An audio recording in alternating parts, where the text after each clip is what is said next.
नमस्कार सगळ्यांना. श्री स्वामी समर्थ. मित्रांनो, आपल्या संस्कृतीत आणि दैनंदिन जीवनात सुख, समृद्धी आणि शांतता टिकवून ठेवण्यासाठी अनेक लहान मोठे आध्यात्मिक आणि शास्त्रीय उपाय सांगितले गेले आहेत. बऱ्याचदा आपण खूप कष्ट करतो, रात्रंदिवस मेहनत करतो, पण तरीही घरात पैसा टिकत नाही, मानसिक शांततासुद्धा लाभत नाही किंवा सतत काही ना काही अडचणी येत राहतात. घरात एका प्रकारची नकारात्मकता जाणवते. तुम्हाला याचा अनुभव कधी आला आहे का? जर याचे उत्तर हो असेल तर आजचा हा व्हिडिओ तुमच्यासाठीच अत्यंत महत्त्वाचा ठरणार आहे.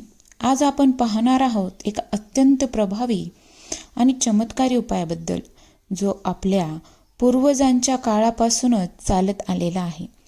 तो म्हणजेच दर शुक्रवारी मिठाचा दिवा कसा लावावा. होय, मिठाचा दिवा आपल्यापैकी अनेकांना याबद्दल माहिती नसेल किंवा माहिती असूनही योग्य पद्धतीने कसा लावावा, त्याचे नियम काय आहेत हे आपल्याला ठाऊक नसेल.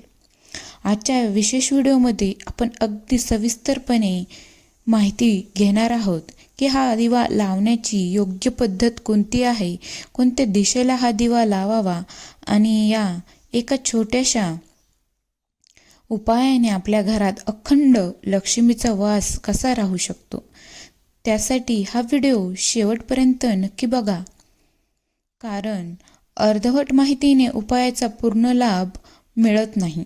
जर तुम्ही चॅनलवर नवीन असाल तर चॅनलला सबस्क्राईब करा आणि कमेंट शेअर करायला विसरू नका. मित्रांनो, उपाय जाणून घेण्याआधी आपण मिठाचे महत्त्व समजून घेऊया. पूर्वीच्या काळी अगदी आपल्या गावी किंवा घरात कोणाला नजर लागली, मुलांचे डोके दुखू लागले किंवा शरीर जड वाटू लागले की आपले पूर्वज काय करायचे, ते मूठभर मीठ घ्यायचे आणि त्या व्यक्तीवरून 3 वेळा किंवा 7 वेळा उतरून ते मीठ पाण्यात टाकून द्यायचे. पाण्यात मीठ विरघळले की नजर आणि घरातील नकारात्मक ऊर्जा नष्ट व्हायची, असा आपला ठाम विश्वास आहे. वैज्ञानिकदृष्ट्या मिठाला नकारात्मक ऊर्जा शोषून घेणारे एक उत्तम माध्यम मानले जाते. समुद्र मंथनातून ज्याप्रमाणे माता लक्ष्मी प्रकट झाली, त्याचप्रमाणे समुद्राच्या पाण्यातूनच मिठाची निर्मिती होते. म्हणूनच मिठाचा थेट संबंध माता लक्ष्मीशी जोडला जातो. शास्त्रात मिठाला लक्ष्मी बंधू या लक्ष्मीचे रूप मानले गेले आहे. ज्या घरात मिठाचा योग्य आणि आदरपूर्वक वापर केला जातो, तिथे दारिद्र्य कधीही टिकत नाही. घरामध्ये असणारी वास्तू दोष, नकारात्मक ऊर्जा किंवा कुटुंबातील सदस्यांमधील वारंवार होणारे वाद हे सर्व दूर करण्याची क्षमता या मिठाच्या उपायामध्ये असते. म्हणूनच जेव्हा आपण मिठाचा वापर करून दिवा प्रज्वलित करतो, तेव्हा त्यातून निर्माण होणारी ऊर्जा घरातील संपूर्ण नकारात्मकता खेचून घेते आणि घराला सकारात्मकतेचे भरून टाकते. हा अत्यंत प्रभावी उपाय करण्यासाठी आपल्याला खूप मोठ्या किंवा महागड्या साहित्यांची गरज नाही. आपल्या स्वयंपाकघरात सहज उपलब्ध असणाऱ्या गोष्टीचाच वापर आपल्याला करायचा आहे. चला तर मग साहित्य लिहून घ्या किंवा लक्षात ठेवा. खडे मीठ. या उपायासाठी आपल्याला बारीक मीठ वापरायचं नाही, तर जाड खडे मीठ वापरायचे आहे. हे मीठ नकारात्मकता शोषून घेण्यासाठी अत्यंत शक्तिशाली मानले जाते. मातीची पंती. एक नवीन किंवा स्वच्छ वापरलेली मातीची पंती घ्या. जर मोठी पंती मिळाली तर उत्तम, जेणेकरून त्यात मीठ आणि दिवा दोन्हीही व्यवस्थित बसू शकतील. जर मातीची नसेल तर तुम्ही पितळेची किंवा तांब्याची वाटी किंवा लहान ताटली देखील वापरू शकता, पण मातीची पंती सर्वोत्तम मानली जाते.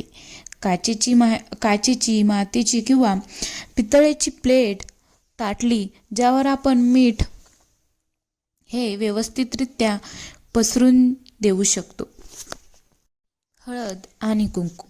दिव्याची पूजा करण्यासाठी आणि मिठावर टाकण्यासाठी शुद्ध तेल किंवा गाईचे तूप, दिवा प्रज्वलित करण्यासाठी कापसाची वात, किंवा फुलवात एक लांब वात किंवा फुलवात जी आपण दिव्यात ठेवणार आहोत. ताजी फुले आणि अक्षता पूजेच्या वेळी वाहण्यासाठी. आता आपण पाहूया की हा दिवा नक्की कसा तयार करायचा. एक स्वच्छ काचेची किंवा मातीची प्लेट घ्या. जर तुमच्याकडे मोठी मातीची पंती असेल तर तुम्ही थेट त्या पंतीतही मीठ भरू शकता. आपण येथे एक छोटी प्लेट किंवा वाटी घेत आहोत ज्यामध्ये भरपूर प्रमाणात खडे मीठ बसेल. या पात्रात स्वच्छ आणि कोरडे खडे मीठ भरा. लक्षात ठेवा, मीठ भरताना अस्वच्छ हाताने भरू नका, कारण आपण हा उपाय पूजेसाठी करत आहोत. आता या मिठाच्या वर आपल्याला मातीची पंती ठेवायची आहे. पंती ठेवण्यापूर्वी तिला स्वच्छ धुवून कोरडी करून घ्या. मिठाच्या थरावर ही पंती अगदी मध्यभागी स्थिर बसेल अशी ठेवा. मीठ खाली आधार म्हणून कायम काम करेल आणि पंती त्यावर हलणार नाही याची खात्री करा. पंतीमध्ये शुद्ध तेल आणि गाईचे तूप टाका. तूप वापरल्यास अतिशय उत्तम, कारण तुपाच्या दिव्याची ऊर्जा घरातील वातावरणाला सात्विक बनवते. जर तूप उपलब्ध नसेल तर तुम्ही तिळाचे तेल किंवा साधे पूजेचे तेल सुद्धा वापरू शकता. यानंतर कापसाची वात व्यवस्थित ठेवा. आता दिवा लावण्यापूर्वी आपल्याला त्याची आणि मिठाची पूजा करायची आहे. मिठावर आणि दिव्याला थोडे हळदी कुंकू वाहा. माता लक्ष्मीचे स्मरण करा. दिव्याच्या सभोवताली शक्य असल्यास एखादे सुगंधी फूल ठेवा. घरात सुगंध निर्माण होण्यासाठी एक उदबत्ती किंवा धूप नक्की ठेवा, कारण माता लक्ष्मीला स्वच्छता, सौंदर्य आणि सुगंध वातावरण अत्यंत प्रिय आहे. आता शांत मनाने ओम महालक्ष्मी नमः या मंत्राचा जप करत दिवा प्रज्वलित करा. दिवा लावल्यानंतर हात जोडून प्रार्थना करा. हे माता लक्ष्मी, या दिव्याच्या प्रकाशाने माझ्या घरातील सर्व दारिद्र्य, दुःख आणि नकारात्मकता दूर होऊ दे आणि तुझ्या कृपेने माझ्या घरात अखंड लक्ष्मीचा वास राहू दे. मित्रांनो, कोणताही आध्यात्मिक उपाय करताना दिशा अतिशय महत्त्वाची असते. जर आपण चुकीच्या दिशेत दिवा ठेवला तर त्याचा पूर्ण लाभ मिळत नाही. मिठाचा दिवा ठेवण्यासाठी शास्त्रामध्ये काही ठराविक जागा या सांगितल्या आहेत. नंबर 1, ईशान्य कोपरा. घराचा ईशान्य कोपरा हा देवतांचा कोपरा मानला जातो. या कोपऱ्यात सकारात्मक ऊर्जेचा प्रवाह सर्वात जास्त असतो. त्यामुळे तुमच्या घराच्या हॉलमध्ये किंवा मुख्य खोलीच्या ईशान्य कोपऱ्यात हा दिवा ठेवणे अत्यंत शुभ मानले जाते. ही जागा स्वच्छ असावी, तिथे कोणताही कचरा किंवा चपल्या नसावेत. नंबर 2, देवघर किंवा पूजास्थान. जर तुम्हाला ईशान्य कोपऱ्यात जागा उपलब्ध नसेल तर तुम्ही हा दिवा तुमच्या देवघराच्या जवळ किंवा देवघरात एका बाजूला सुरक्षित ठिकाणी ठेवू शकता. देवाच्या समोर हा दिवा लावल्याने घरातील देवतेचा आशीर्वाद मिळतो. नंबर 3, मुख्य प्रवेशद्वाराच्या जवळ. माता लक्ष्मीचे आगमन मुख्य प्रवेशद्वारातून होते असे मानले जाते. त्यामुळे काही लोक हा उपाय करताना घराच्या आत मुख्य दरवाजाच्या उजव्या बाजूला बाहेरून आत येताना देखील हा दिवा लावतात.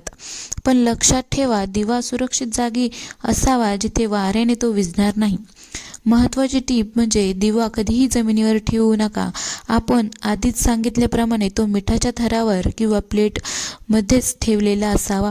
तसेच दिव्याची ज्योत ही पूर्व किंवा उत्तर दिशेला असावी. दक्षिण दिशेला दिव्याची ज्योत कधीही ठेवू नये. हा उपाय कधी करावा याबद्दल काही कडक आणि स्पष्ट नियम आहेत, ज्याचे पालन करणे आवश्यक आहे. कोणत्या वारी करावा? हा उपाय प्रामुख्याने दर शुक्रवारी करायचा आहे. शुक्रवार हा माता लक्ष्मीचा वार मानला जातो. या दिवशी केलेल्या उपायांचे फळ हे लवकर मिळते. काही लोक हा उपाय दररोजही करतात, पण जर तुम्हाला दररोज शक्य नसेल तर दर शुक्रवारी न चुकता हा उपाय नक्की करा. कोणत्या वेळी करावा? हा दिवा लावण्याची सर्वोत्तम वेळ म्हणजे संध्याकाळची वेळ, म्हणजे सूर्यास्ताच्या वेळी संध्याकाळी 5:30 ते 7च्या दरम्यान. यावेळी घरातील नकारात्मक ऊर्जा बाहेर पडत असते आणि सकारात्मक ऊर्जेचे आगमन होत असते. म्हणून या काळात दिवा लावणे अत्यंत प्रभावी ठरते. दिव्याचे काय करावे? हा दिवा रात्रभर किंवा स्वतःहून विझेपर्यंत जळू द्यावा. दिव्याला स्वतःहून शांत होऊ द्या. तो फुंकूर मारून किंवा हाताने विझवू नका. अनेकांच्या मनात हा मोठा प्रश्न असतो की शुक्रवारी दिवा लावून झाल्यानंतर शनिवारी सकाळी त्या मिठाचे आणि पंतीचे काय करावे? हा उपाय अत्यंत महत्त्वाचा भाग आहे. कारण मिठाने घरातील संपूर्ण नकारात्मक ऊर्जा स्वतःमध्ये शोषून घेतलेली असते. शनिवारी सकाळी अंघोळ वगैरे आटोपल्यानंतर पूजेच्या जागेवरून तो दिवा आणि मिठाची प्लेट उचला. त्या प्लेटमधील मीठ आपल्या हाताला न लावता चमच्याने कागदाच्या सहाय्याने थेट वाहत्या पाण्यात विसर्जित करा. तुम्ही ते घरातील वॉश बेसिनमध्ये टाकून नळ चालू करू शकता, जेणेकरून ते मीठ पाण्यात पूर्णपणे विरघळले जाईल आणि वाहून जाईल.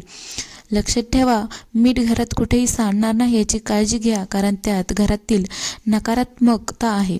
मीठ वाहून गेल्यानंतर ती प्लेट आणि मातीची पणती स्वच्छ पाण्याने धुवून घ्या.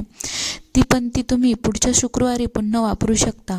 दर शुक्रवारी आपल्याला नवीन मीठ वापरायचे आहे, जुने मीठ पुन्हा वापरायचे नाही. हे जुने मीठ चुकूनही खाण्यात किंवा झाडांना टाकण्यात साठी वापरू नका. ते सरळ पाण्यात वाहून देणे शास्त्रधरित आहे. जर तुम्ही श्रद्धा आणि विश्वासाने दर शुक्रवारी हा मिठाचा दिवा लावण्याचा उपाय केला तर तुम्हाला काहीच आठवड्यात तुमच्या घरात स्पष्ट बदल जाणवू लागतील. याचे मुख्य फायदे खालील प्रमाणात आहेत. नकारात्मक ऊर्जेचा नाश, घरात असलेली भांडणे, क्लेश आणि उदास वातावरण दूर होऊन घरातील सदस्यांमध्ये प्रेम आणि सलोखा वाढेल. मानसिक शांतता लाभेल. आर्थिक अडचणी दूर होतात. माता लक्ष्मीच्या कृपेने व्यवसायात वृद्धी होते. नोकरीत प्रगतीचे मार्ग मोकळे होतात आणि घरात येणारा पैसाही टिकून राहतो. विनाकारण होणारे खर्च थांबतात. वास्तुदोषांचे निवारण. घराच्या बांधकामात किंवा दिशेमध्ये काही वास्तुदोष असतील, ज्यामध्ये प्रगती खुंटली असेल, तर मिठाच्या या उपायाने त्या दोषांची तीव्रता खूप कमी होते. नजरदोष आणि आजारपणातून मुक्ती. घरातील लहान मुलांना किंवा मोठ्या व्यक्तींना वारंवार नजर लागत असेल किंवा घरात सतत कोणतरी आजारी पडत असेल तर मिठाचा दिवा घरातील आरोग्य सुधारण्यास मदत करतो. तर मित्रांनो, हा अखंड लक्ष्मी प्राप्तीचा आणि घरातील सुखशांतीचा दर शुक्रवारी करायचा अत्यंत सोपा आणि चमत्कारी मिठाच्या दिव्याचा उपाय तुम्हाला आवडला असेल तर आपल्या चॅनलला लाईक, शेअर आणि सबस्क्राईब नक्की करा. धन्यवाद.